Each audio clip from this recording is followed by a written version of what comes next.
Muy buenas y bienvenido o bienvenida a mi canal. En esta ocasión te traigo la segunda parte del mecanismo diferencial del automóvil, en el cual voy a hablar ya pormenorizadamente en qué consisten los bloqueos de diferencial y qué tipos hay. Para visualizar este vídeo bien, te recomendaría que vieras la primera parte del mecanismo diferencial, donde explico cómo funciona el mecanismo, en qué consiste y todos los pormenores, ¿no? del funcionamiento del mismo. Si no lo has visto todavía o no tienes esos conocimientos básicos, repito que te recomiendo que lo veas. Después pondré la tarjetita, supongo que saldrá por esta parte, o para eso, para que te puedas familiarizar mejor con el mecanismo diferencial y así este vídeo lo comprendas mejor. Aparte, quería agradecer los nuevos suscriptores del canal. Hemos superado ya la cifra de 300, cosa que yo no me esperaba. Yo sé que para los estándares de este tipo de cosas es una cifra muy baja seguramente, pero a mí me hace mucha ilusión el que haya más de 300 personas pues que estén interesadas en este contenido. Así que, bueno, sin más dilación y sin más preámbulos, pues dentro vídeo. Al final de la primera parte comenté un caso que puede ocurrir.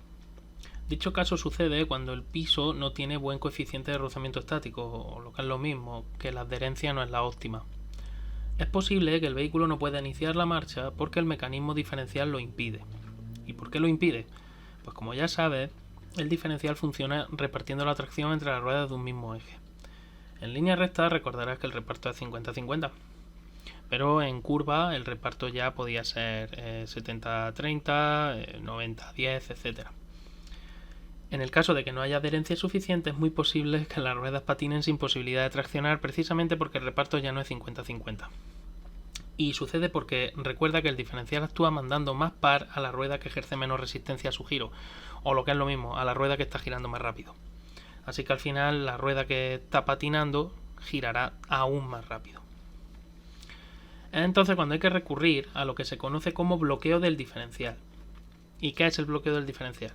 Pues es un dispositivo que nos permite bloquear la función principal de un diferencial. Es decir, que permite enviar más par a la rueda que más adherencia tenga en ese momento. O así se asegura al menos que una de las ruedas tenga la posibilidad de iniciar la marcha. Hay bloqueos de diferentes tipos, pero se pueden definir dos grandes grupos principales. Diferenciales con bloqueo total y diferenciales con bloqueo parcial o también llamados de deslizamiento limitado. Los de bloqueo total suelen usarse en todoterreno y vehículos industriales para labores en campo o montaña. En estos vehículos normalmente el accionamiento del sistema es manual mediante unas palancas hechas es profeso para ello, aunque también lo hay eléctricos y controlados electrónicamente. Pero siempre en base es lo mismo, bloquean totalmente el mecanismo diferencial. En este tipo de diferencial, cuando se acciona el bloqueo, el par motor se transmite por igual a las dos ruedas del mismo eje. Hay todoterrenos con solo un diferencial central bloqueable, el cual cuando se bloquea manda todo el par al eje con mejor adherencia. Los hay también con diferencial central y trasero bloqueable, y los hay para los todoterrenos extremos, rides, etc., que tienen tres diferenciales bloqueables. Pero, ¿cómo funciona? El dispositivo bloquea totalmente la función diferencial, o lo que es lo mismo, en ese momento las ruedas de un mismo eje girarán solidariamente. Es como si el eje ya no tuviera diferencial y la corona sea la que marque realmente la velocidad de giro de esas ruedas, de ese eje. Y en este caso, cuando una de las ruedas tenga adherencia, pues será capaz de mover el vehículo. Y esto se realiza mediante el bloqueo del giro de los satélites alrededor de su propio eje, solo permitiendo el movimiento de traslación de los mismos alrededor de los planetas. Recuerda que los planetas eran los engranajes conectados a los semiejes que transmiten la potencia a las ruedas. Este sistema solo debe usarse cuando haya que salir de un atolladero, no permanentemente porque se exige mayor esfuerzo al motor, embrague, caja de cambio, al propio diferencial y a los propios semiejes de transmisión. Date cuenta que ahora hay que arrastrar muchísimos más elementos que giran solidariamente. Así que en carretera abierta lo más recomendable es desconectar los bloqueos de diferencial y sobre todo para que en las curvas no haya susto. Los diferenciales de bloqueo parcial, también llamados de deslizamiento limitado, a su vez pueden dividirse en varios tipos. Los hay diferencial de fricción de discos, eje Salisbury, Torsen y de acoplamiento viscoso, con el Haldex, que seguramente lo conozcas como mayor representante de este tipo. Empezando por los de discos de fricción, este tipo de diferencial de deslizamiento limitado funciona mediante el uso de unos discos que friccionan a modo de embrague. Es decir, se coloca un paquete de discos para transmitir el movimiento a cada lado del diferencial, o lo que es lo mismo para cada semieje. Estos discos friccionan más o menos en función de la velocidad de giro de cada rueda. Si una rueda empieza a patinar, obliga a los discos de su lado a friccionar más porque aumenta la velocidad de giro. Como consecuencia disminuye el par transmitido, porque los discos se resisten a girar, y aumentará el par que se envíe a la otra rueda. Nunca se logra el bloqueo al 100% porque se actúa en los semiejes, ¿no? Pero no en el propio diferencial. Pero se puede llegar a hacer un reparto bastante interesante entre las diferentes ruedas. Este diferencial a su vez puede dividirse en varios tipos. Los hay que actúan de una vía, o sea, solo actúan en aceleración. Los hay de dos vías, que actúan al acelerar y al frenar. Y los hay de 1,5 vías, se denominan porque, tanto en aceleración como en frenada, se limita un poco su rango de actuación, un poco más que en los normales. El eje Salisbury, que también se le llama diferencial de rampa, es un diferencial al que se le acopla un juego de discos para bloquear progresivamente la salida del diferencial. Esto se hace mediante unas rampas sobre las que descansa el eje de los satélites.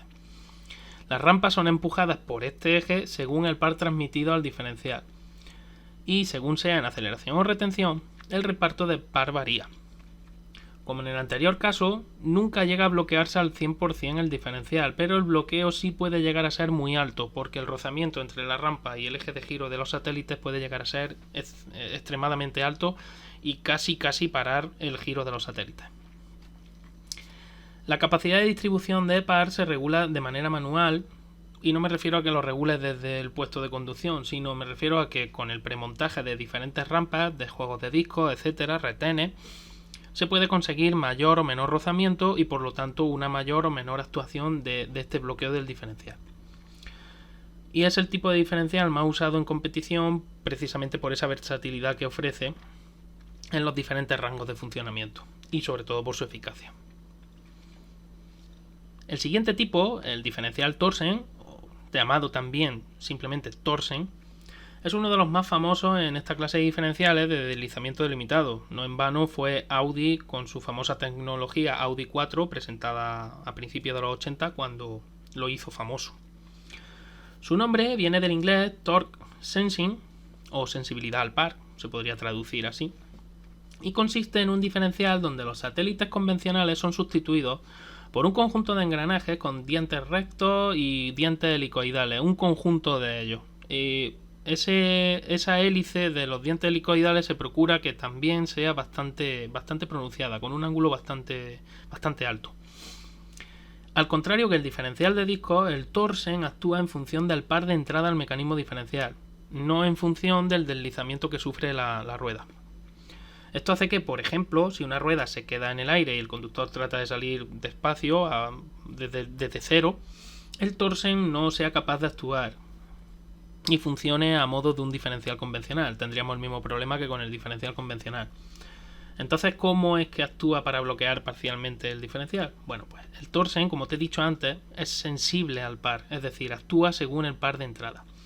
Así que si el par transmitido desde la caja de cambios va aumentando, la carga sobre el conjunto de engranajes también lo irá haciendo. Por lo tanto, esto hace que los engranajes, a partir de ciertas velocidades de giro, se bloqueen y no sean capaces de girar sobre su propio eje. Al final terminan por girar solidariamente en un conjunto, parecido a un bloqueo manual del diferencial. No llegan a dejar de deslizar no llegan a dejar de girar sobre su propio eje, pero sí es muy parecido al anterior ejemplo que te he dicho del Salisbury. El par transmitido a cada eje es función de la inclinación, además de los dientes helicoidales, o lo que es lo mismo del ángulo de hélice de los tipos de engranaje que se usen. Como te he dicho antes, había engranajes de dientes rectos y de dientes helicoidales, y de los tratamientos superficiales que se le dan a esos engranajes para que el diente resbale más o resbale menos. Y así es como se varía el coeficiente de rozamiento y por ende el comportamiento del propio diferencial. Por último están los diferenciales de acoplamiento viscoso, como te he dicho antes, con el Haldex a la cabeza de este tipo. Se basan en la viscosidad de un fluido hidráulico especial que se introduce en un dispositivo que contiene una serie de discos que van girando sobre un eje. Al contrario que en el diferencial de discos de fricción, aquí los discos no llegan nunca a tocarse, pero sí se acercan mucho y están sumergidos dentro de ese fluido viscoso. El fluido además tiene unas características especiales que hacen que aumente su viscosidad conforme la temperatura aumenta. Entonces, ¿qué ocurre? Que el diferencial es un diferencial convencional que se le acopla a este juego de discos. Cuando las ruedas patinan, por X motivo, la temperatura, los discos empiezan a girar más rápido y aumentan la temperatura de esa caja. Al aumentar por encima de los 50 grados, el fluido empieza a ser ya muy viscoso y los discos empiezan a encontrar mucha oposición a ese movimiento de rotación, por lo que al final se frena el resbalamiento del diferencial convencional. De modo, al igual que en los anteriores casos, nunca se llega al 100% de bloqueo, porque el diferencial actúa a la entrada el mecanismo actúa a la entrada del diferencial, no a su salida, no en el portasatélite. Así que limita bastante el deslizamiento de las ruedas, pero además también tiene un cierto retardo que el Torsen, por ejemplo, no lo tiene. Este diferencial necesita que la temperatura aumente alrededor de los 50 grados para que empiece realmente a actuar. Entonces hay un pequeño retraso o retardo de muy poco tiempo, pero lo suficiente para que la rueda le dé tiempo a deslizar un poco. Cuando las ruedas no deslizan, por el contrario, puedes pensar, bueno, si hay un fluido ahí que está impidiendo el movimiento, podría haber rozamiento, sí, pero el rozamiento es tan sumamente mínimo que los discos casi no encuentran oposición a ese giro. Por lo tanto, las pérdidas de potencia son despreciables o muy mínimas. Y bueno, hasta aquí lo más interesante que considero en cuanto a bloqueo de diferencial. Te recuerdo que hay más subtipos y te insto a que los busques en internet. Hay mucha información sobre diferenciales, sobre bloqueo de diferencial. Hay bloqueos accionados por aire, hay bloqueos accionados por muelles, hay bloqueos accionados electrónicamente. Hay muchos tipos. Entonces, si quieres buscar más información, puedes utilizar toda la información esta que te he dado como base y encontrarás mucho en internet. Y por último, si te ha gustado el vídeo, pues que le des un buen like, que te suscribas si aún no lo has hecho al canal y que actives la campanita pues para estar al tanto de las novedades del mismo. Que muchísimas gracias por visitar y que nos vemos en el próximo vídeo. Chao.